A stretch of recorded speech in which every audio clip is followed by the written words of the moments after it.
Welcome back dito sa channel natin. Andito tayo ngayon sa may Commonwealth Avenue. Ilang buwan na rin ang nakaraan mula nang huli tayo magbigay ng update sa mga bagong stations ng MRT7. Andito tayo ngayon sa ginagawang Tandang Sora Station at ito na ang pinaka-latest na progress.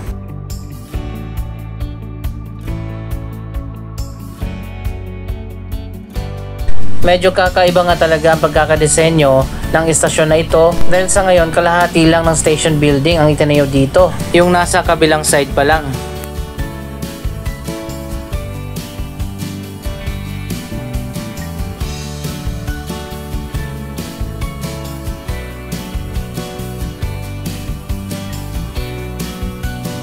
Anyway, matatapos na yung kalahati ng station at meron na rin itong roof. Ang mga hagdanan dito sa harap ay naitayo na din.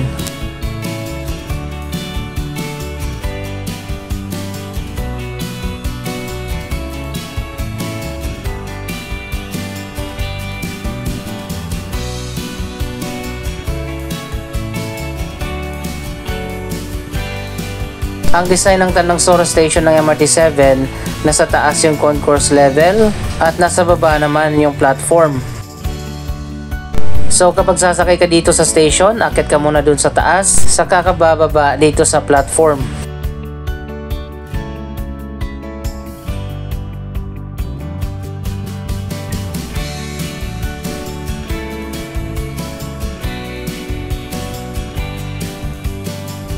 Dito sa kabilang side, inumpisa na itayo yung hagdanan na iba sa nakasanayan natin mga hagdanan ng mga train station. Ang mga hagdanan pala sa mga station ng MRT7 ay parang may ramp.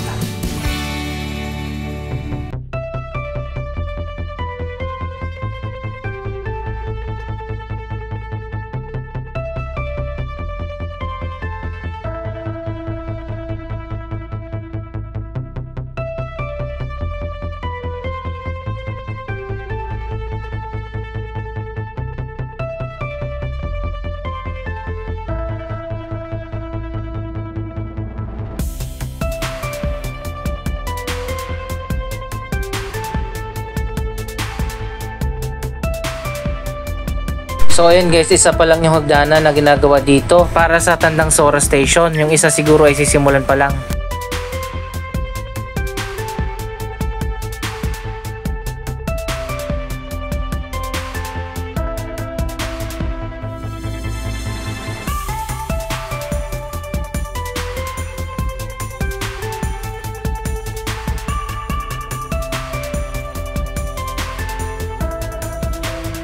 Yan muna ang latest update sa Tandang Sora Station. Puntahan naman natin yung iba pang ginagawang mga station ng MRT7.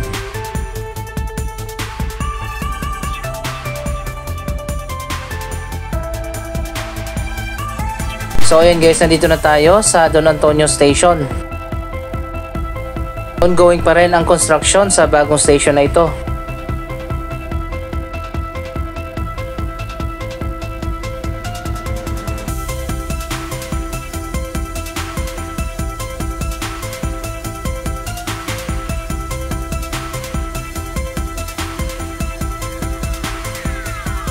Mapapansin naman natin ang Don Antonio Station ay buo at sabay na ginagawa ang magkabilang side.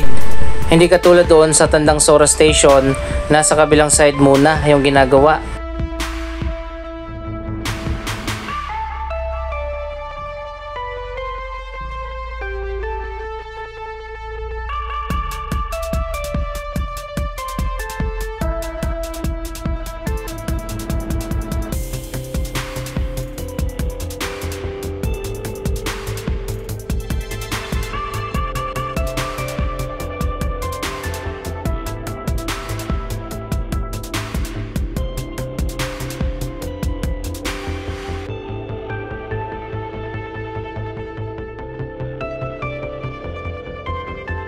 Yung footbridge dito ay nabago na yung alignment. Dati ay diretso lang yan hanggang doon sa kabilang side ng highway. Ngayon yung gitna ay kailangan nang bumaba sa ilalim ng linya ng MRT7.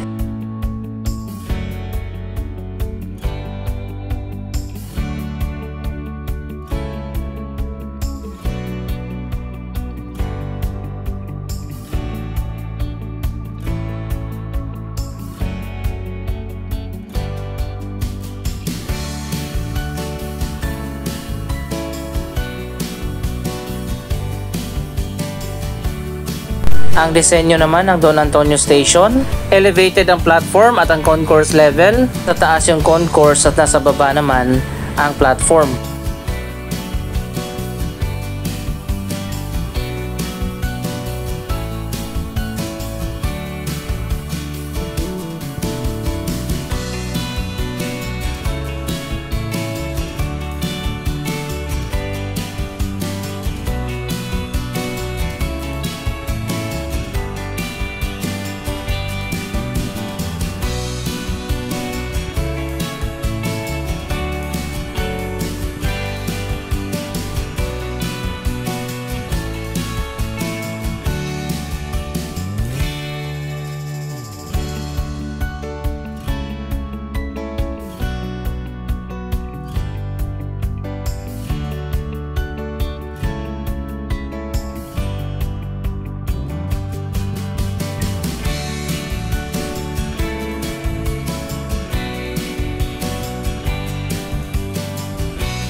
Sa taas ay meron na ring roof. Sa concourse level ay nilagyan na rin ng wall. Dapat siguro glass yung magkabilang side ng station para maliwanag sa loob, katulad sa mga station ng LRT Line 2. Anyway, dito lang sa unahan ang Batasan Station ng MRT 7. Ito ang isa sa pinakamalawak na station.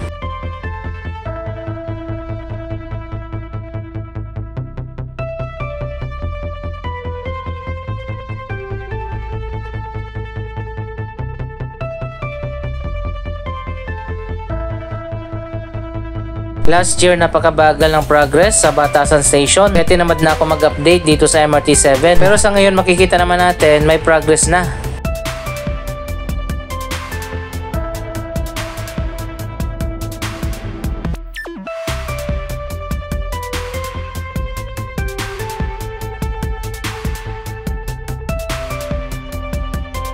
Ang disenyo naman ng Batasan Station ng MRT 7, nasa taas naman yung platform level at nasa baba yung concourse level. So iba naman dito kumpara sa Don Antonio Station at Tandang Sora Station.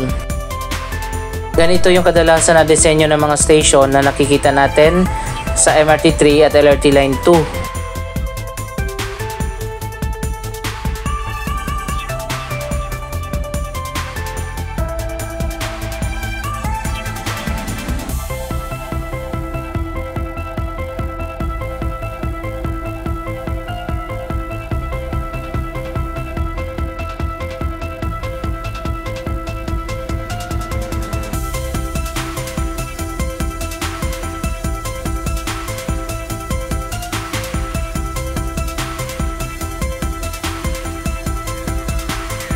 So yun guys, dito sa malapit makikita naman natin kung gaano kalawak ang station na ito.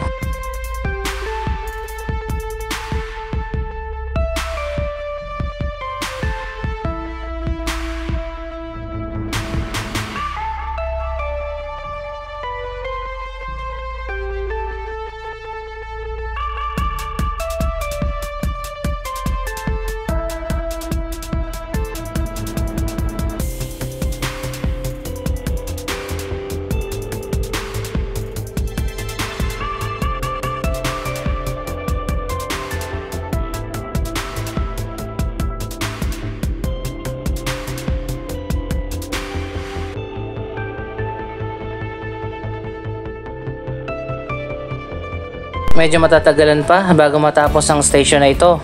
Punta naman tayo sa isa pang station, ang Manggahan.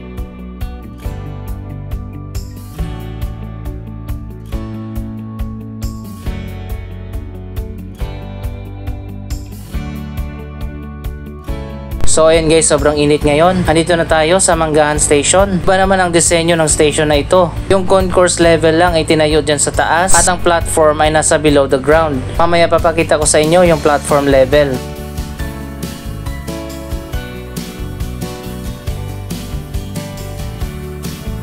Medyo mabilis din ang progress dito sa Manggahan Station.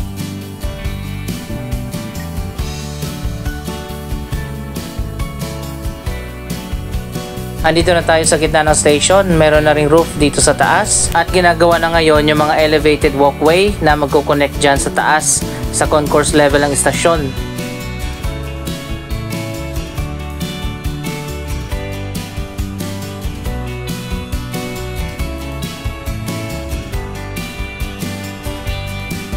Dito mayroong palengke sa gilid ng Commonwealth pero wala na ngayon dahil tatayuan nga ito ng mga hagdanan ng MRT-7.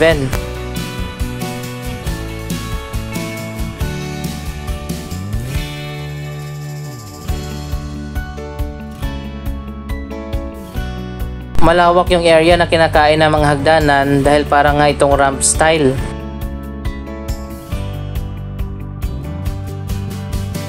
Dito naman tayo sa kabilang dulo ng Manggahan Station. Ito pa lang sa ngayon ang progress dito.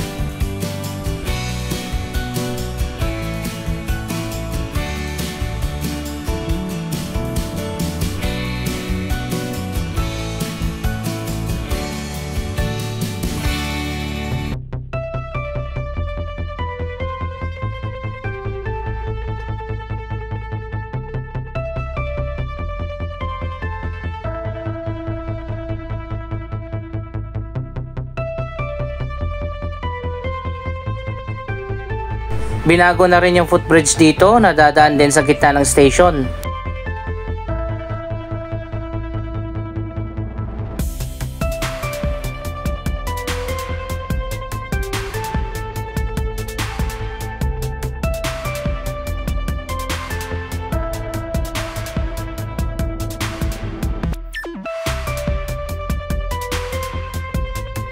So ayan guys, ito yung platform level ng Manggahan Station na nasa below the ground.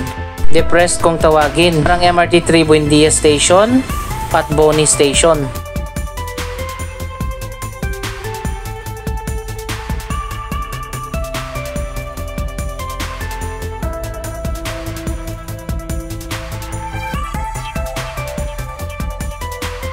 Pero mapapansin naman natin na maliit lang yung platform area, kaya good luck na lang sa mga pasahero na sasakay dito. Bakit kaya ginawa nilang depressed ang design ng station na ito? Wala namang katabi na exclusive village o subdivision na kailangan protektahan sa mga mata ng madlang people. Anyway, wala na tayong magagawa dyan at eto na nga ang design ng Manggahan Station.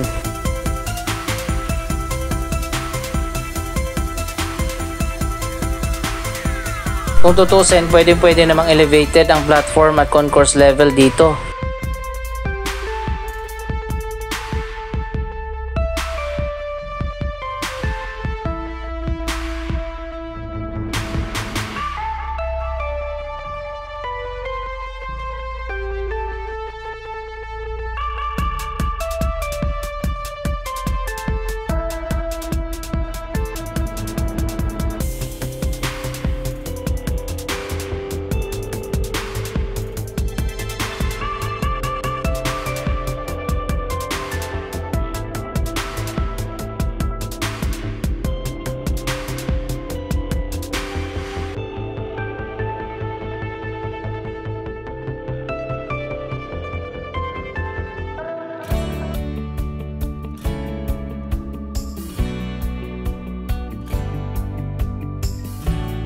Sa tingin nyo, kaya bang tapusin ng MRT-7 ang Phase 1 ng proyektong ito at maging partially operational sa taong 2025?